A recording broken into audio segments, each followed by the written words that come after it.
India, along with countries like China and Brazil, is one of the economic glittering prizes. Whilst most Western countries have been struggling through the financial crisis, India's economy is still showing growth of between 6 and 7% a year. With a population of over 1 billion and an expanding middle class of some 350 million, I would say India is as good a choice as Brazil, for example, because we have demographic trends that tell us those countries are going to grow faster than our countries. This is a fact of life, and this is going to be a fact of life for the next 40 years. So you'd better be there early enough to be able to take part to this development process. L'India non è soltanto un continente. India is not only a vast, significant and populous country of 1.1 billion people, it is also the country with the youngest demography, a population younger than China. What this means is, in the future, India has the growth potential of its own enterprises, own production activities, and its own domestic consumption that no other country in the world has. Which is why Italy organised a unique trade mission to New Delhi and Mumbai earlier this month. Well, it is a fundamental mission because it brings together over 130 firms, but also 8 regions of Italy, from the north, from the center, from the southern part of Italy, and this will give Indians a very good image of the economic system in Italy, and also of the many areas in which Italy detains a leadership.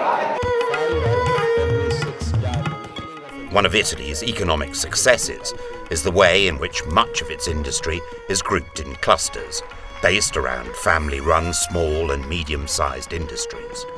It's a system that resonates with the Indians. Many of the companies which have come here representing the small and medium enterprises, which to my mind play a very significant role in the growth of an economy.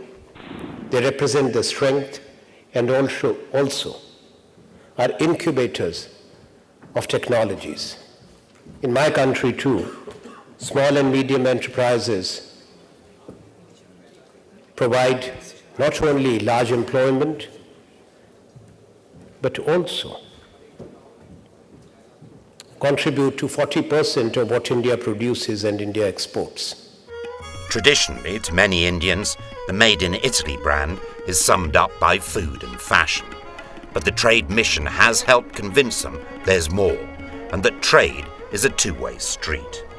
Some of the very promising areas for Italian investment in India are infrastructure, design, fashion and lifestyle, financial services, agriculture, manufacturing, space industry and biotechnologies. There are many opportunities for new businesses, joint ventures and knowledge transfer between Italian and Indian companies. We just have to be aware of them.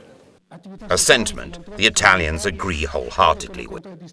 L'Italia si colloca fra I principali. Italy is one of the main commercial partners of India. Il nostro interscambio ha un dato. The volume of our bilateral trade is significant, $8 billion. Però considerare. But keeping the potential and size of the Indian economy in mind, this figure is still small. Our trade with India can and must grow substantially. Devono crescere molto di più.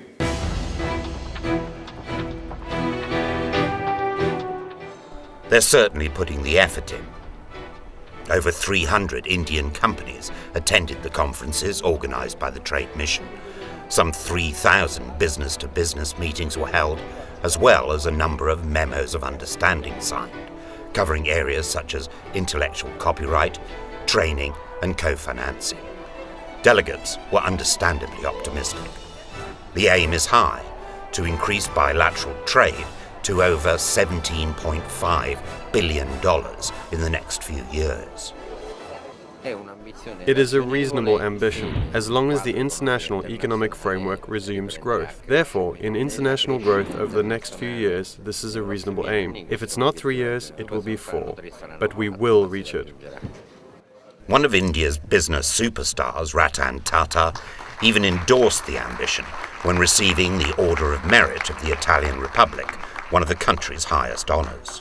Thank you very much for this very great honour.